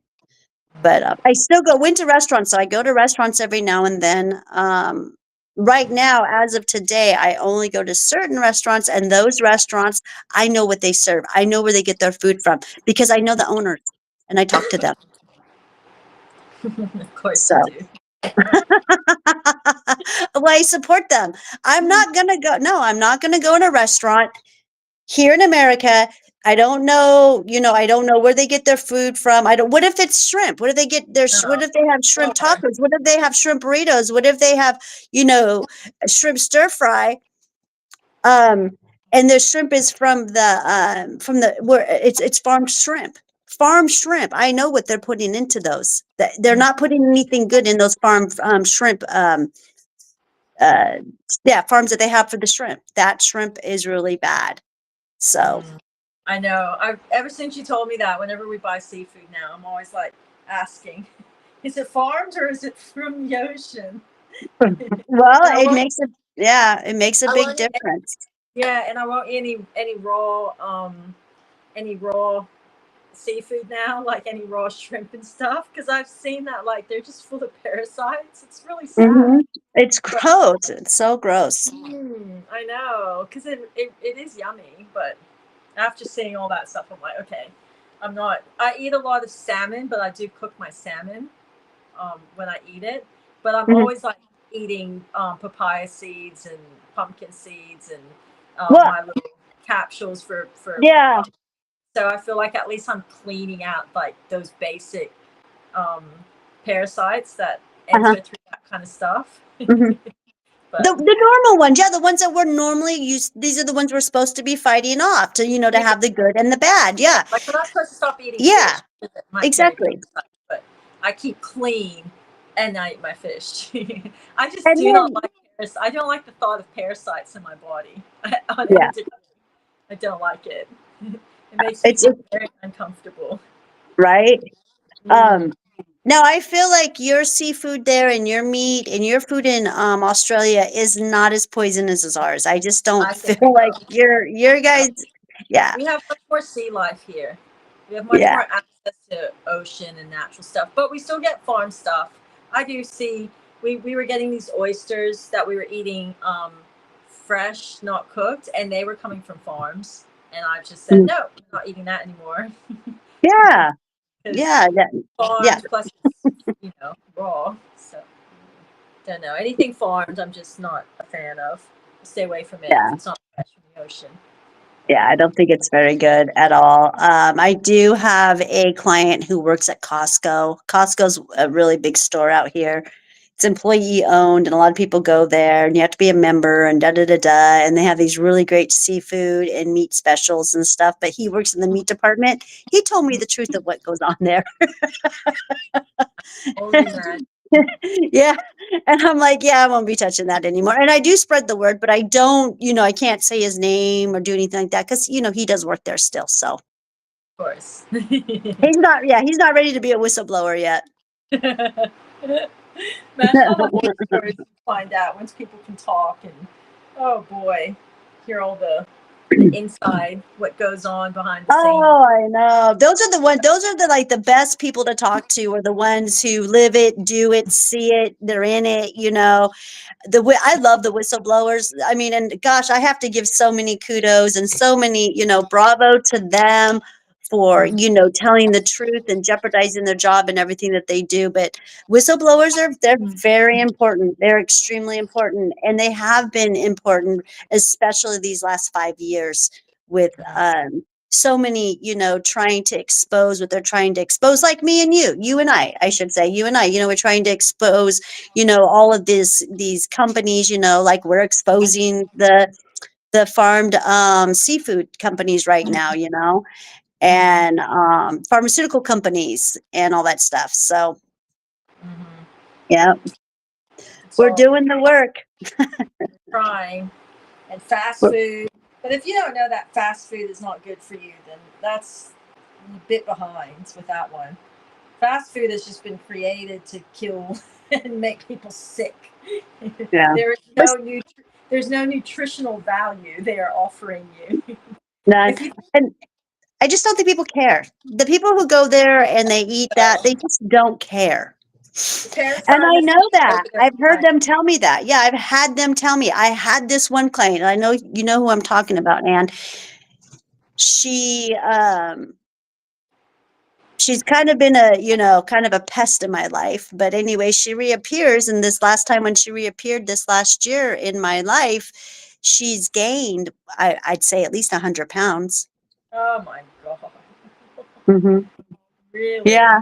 Yeah. And if Wow. I hadn't, yeah. And I always trip out. I always trip out when I see somebody who has gained a mass amount of weight, and if they've lost a mass amount of weight. I don't recognize them in the face at all. Ever until I hear them talk, and I'll be like, and then I'm like, oh, and then I'm like, oh my gosh, it's so and so. Like, I have my client Dave. He just lost, like, I think, like 50 or 60 pounds. And I didn't see him through his weight loss journey. I barely saw him at all. And then after I haven't seen him, like, I don't know. He's a man, so they lose it really fast. He lost all Mhm. that like in 4 or 5 months. I didn't recognize him until I heard him talking. I'm like, oh my gosh, is that you, Dave?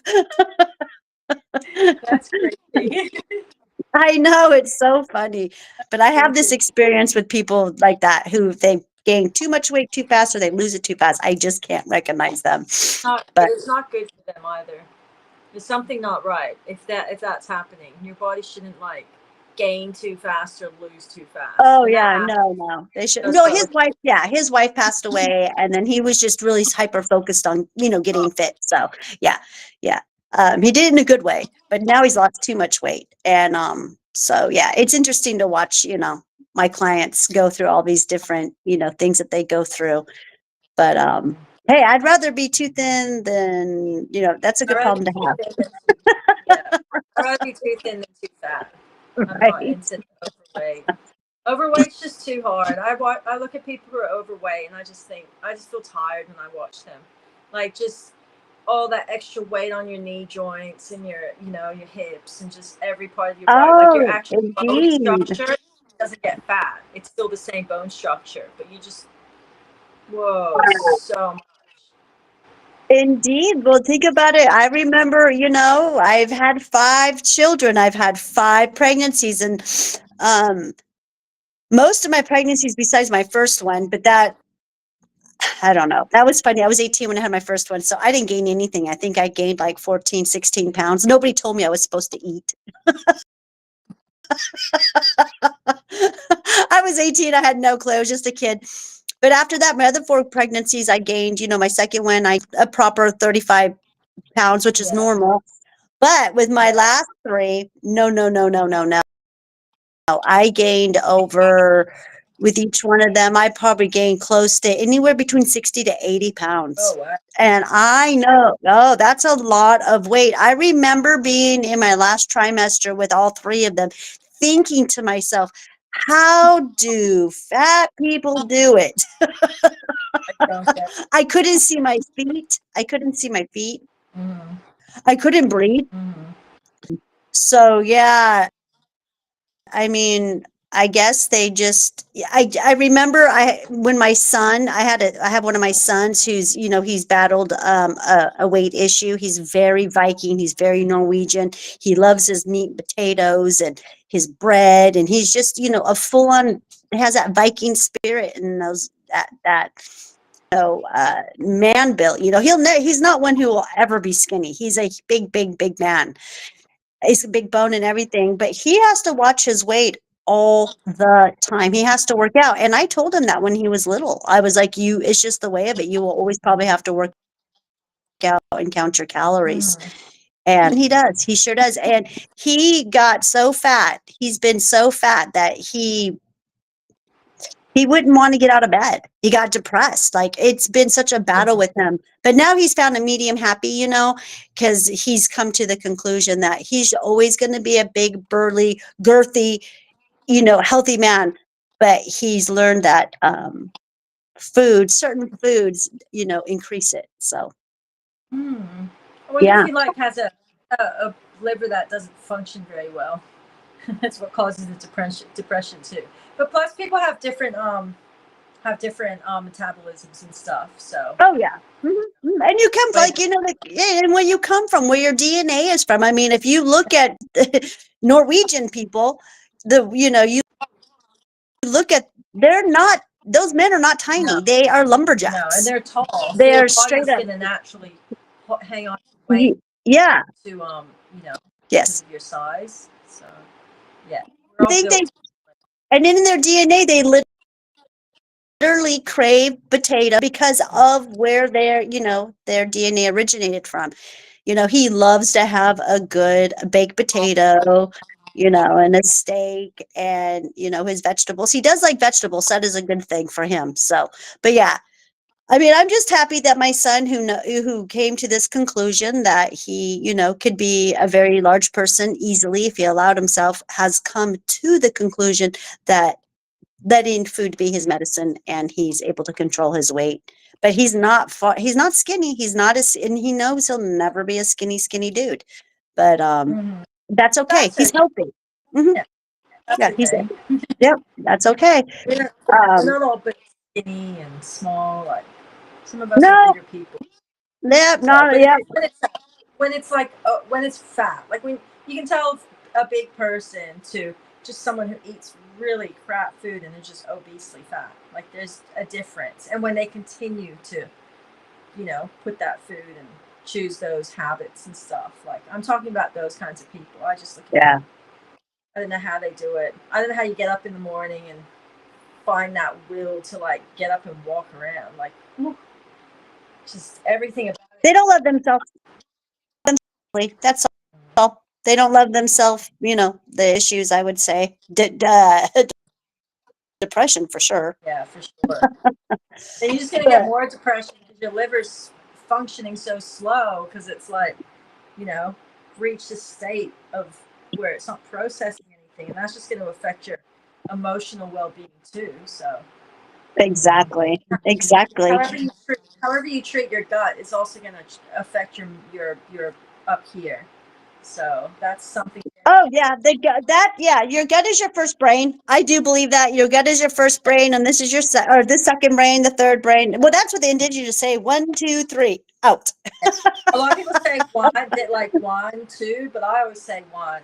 To me, your gut is Yeah. intellect. Your gut and everything you put into then feeds your brain, and so that's Mhm. first place. Even like when you have like you get a feeling of like something bad gonna happen. Like when something bad's gonna happen, you always feel it in your gut first, and then your Uh-huh. brain processes. But you don't.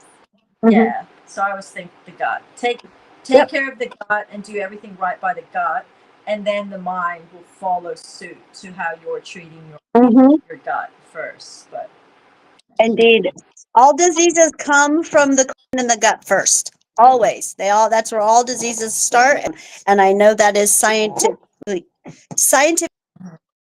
proven, and I can say it's anecdotal proof to me because I've seen so much. And we're gonna okay, you guys, we are about 3 minutes hitting our 2-hour mark.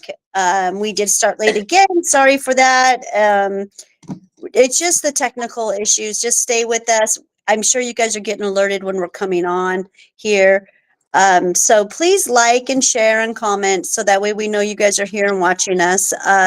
We're here every Monday from 5:22. We try to get on at 5:22 to supposed to go to from 7:22, but since we're a little late, we always go over. We always make sure we hit that 2-hour mark for you guys. And again, I am Claudine with Elevated by Claudine. I am a dosing specialist and I help people transfer off of pharmaceuticals and street drugs onto plant-based medicine. And I always like to cover that. And our live is called Our Truths. And thanks for joining Ann and I. And I just wanted to show you guys something I'm very proud of. I write an article, a mushroom article for this magazine right here. Can you guys see? Go far away. I guess I should go far away, huh? I see. And it's a private magazine. It's for some neighborhood, the Arrowhead Ranch Living, and it's sent to these people that live in this particular neighborhood. And this is my third article. I just wrote my fourth article, and I have my. And this is me writing about mushrooms in a magazine that gets published every month. Very cool. So I I know, isn't this super cool? And then here's my other article. This was my second one that I wrote for them. And Claudine's really And good so with yes, the I am. Huh? I said, and Claudine is really good with the mushrooms. Yes, I love mushrooms. And so she just contacted me, the editor or the publisher in the magazine, and she had a fourth article for her, and I did, and so now she's joining me onto the team. So this is the first time I've ever done any. Yeah, I know. I'm so excited. I never figured or thought I'd be writing, but of course, God always has different, has other things for you to do that you don't know that you're going to be doing until you start doing it. And then you realize, oh my gosh, I actually do this really well. So yeah, so I am getting out there, and it is free advertisement for me. I am being compensated for it. This is my favorite one that she published. Can you see that, how good it is? She's got my logo. Those are my pictures. Those are my products in there. So Oh yeah, sort of. It's real small on my screen. yeah. If I Yeah, I will be showing these tomorrow on my big computer. You guys join me tomorrow. You guys, again, I will be live first thing in the morning at 8 o'clock Arizona time.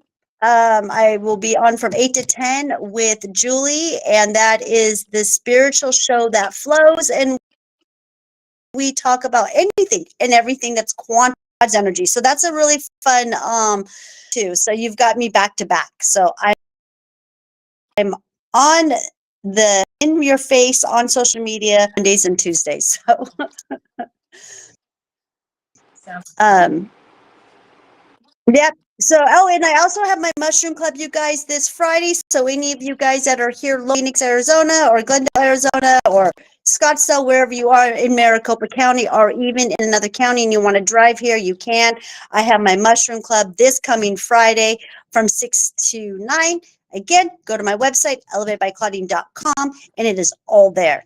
And if you guys want services from Ann, that is also there too under services. So I'm going to say goodbye for now, and all of you guys, please take care and happy everything. And I'll go ahead and let Ann say goodbye to you guys. goodbye.